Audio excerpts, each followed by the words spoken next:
Giant battles, a staple of action, science fiction, and fantasy. These battles are known as many things, but most of the time they're known as mecha and kaiju battles.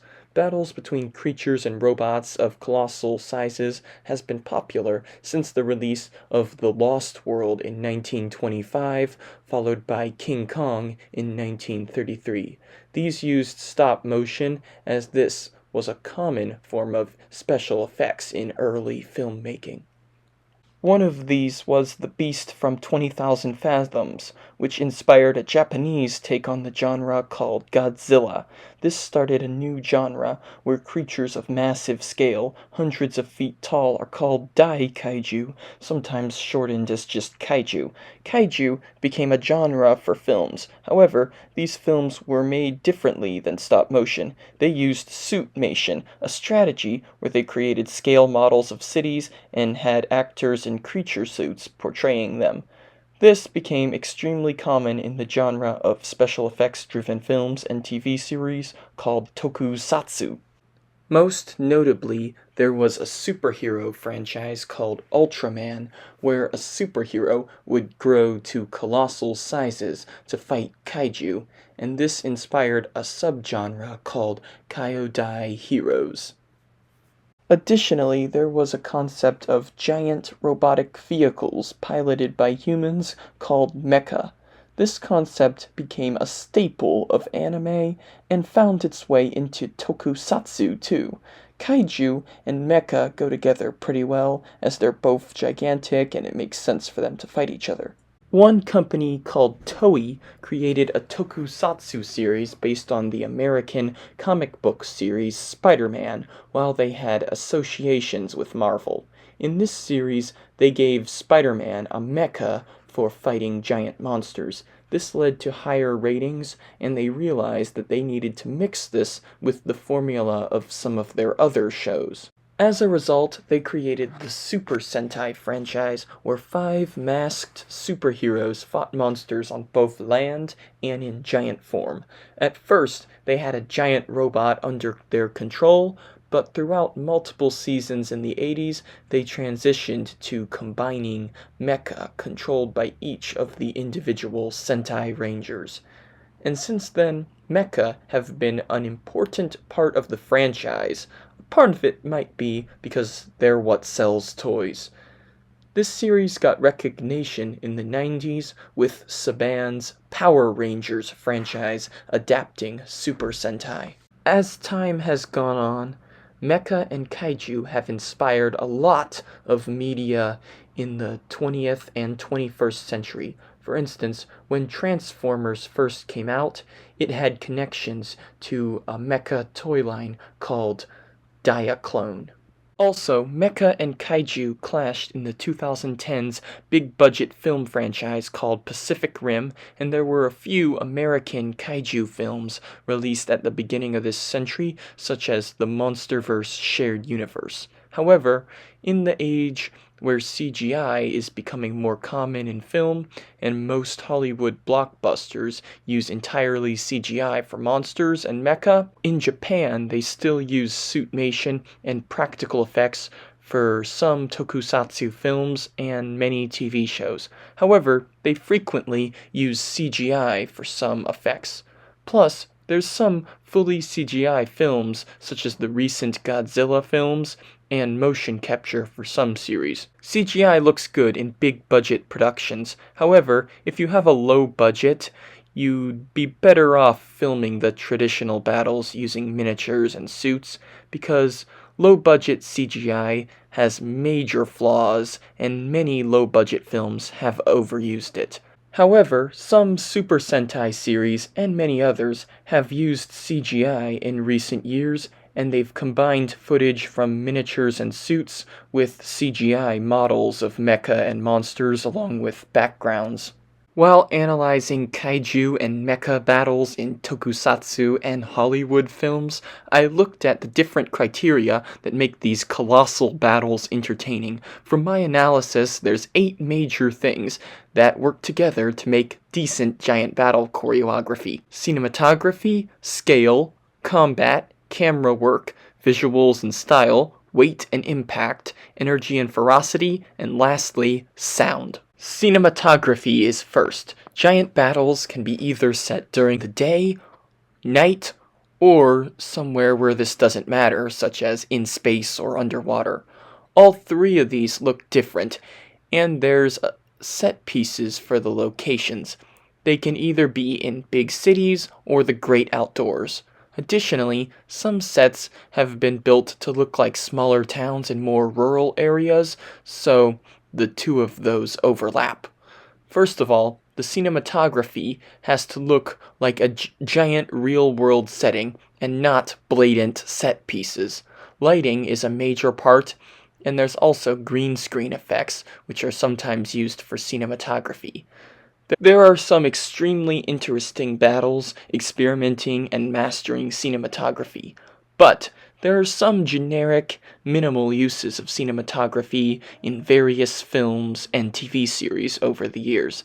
CGI has made backgrounds easier to film rather than being remade in miniature. Scale is another aspect. The scale of set pieces compared to suits and incorporating the right use of photo editing and perspective is important to getting the scale of these battles right. It's important to make these battles look like combat between giants or mecha and not just simplistic science fantasy action scenes. It's important to have human characters above or below to give the viewer a sense of scale. And it's important to have recognizable, normal-sized, and large structures of buildings and other large objects to give the viewer a sense of scale. Plus, there are some directors that have shown cameras inside buildings during Kaiju and Mecha Battles to resemble human-sized view during a climactic battle of great size. Over the years, there have been many battles that played around with scale in interesting ways. Some have just done the minimum and showed suit actors at the giant scale in mediocre and miniature sets. With CGI and green screen effects, there have been some new and original ways to show scale. Camera work is another aspect. Camera work can easily overlap with the others on this list, including scale and cinematography. Camera work can allow forced perspectives that will make the suits and props look differently from different angles. Plus, cameras can be used to move and rotate during shots, which can make some things look better. Frequent cutting between scenes can be annoying, and some directors have tried using cameras at low and high points, along with the use of cameras inside action itself. There have also been some excellent use of camera work over the years, and there have been some annoying and stoic uses of it too. With CGI, directors can focus more on backgrounds and cinematography rather than careful, delicate camera work. Sound is another aspect. Sound effects such as collisions, explosions, and punch sounds are also necessary. Plus, creaking and motion effects also fit. Music can alter the tone of mecha and kaiju battles too, and there are some examples where sound effects are simple and some that go above and beyond. This is not visual, but it can be adjusted and remade to be paired with CGI footage the same as practical footage. Visuals and style is another aspect. Special effects are very important for these kind of battles, especially if the monsters and mechs shoot at each other. There's all kinds of effects that need intense visuals to pull off. Plus, shots that show explosions and damage also have a style to them that will affect the entire battle in the long run. Some look good due to the direction, and some look awful due to the direction. CGI has enhanced these visuals, but practical effects still have a decent feel to them, and some directors have used both CGI and practical effects for these. Weight and impact is another aspect that's important and is connected to scale. To make a giant battle feel like it's giants, there needs to be a sense of realistic damage and motion. Creatures and mechs need to look like they're moving at realistic speeds and velocity and are affected by the traditional laws of physics. Luckily, Tokusatsu is full of explosions, buildings collapsing, and monsters hitting the ground. Shaking ground and realistic cracking of set pieces look good for some battles. Sound and camera work easily affect this. There have been many films using this for decent and more gritty battles. However, there have been some that lack collateral damage and don't focus much on speed and the dynamic between size and motion.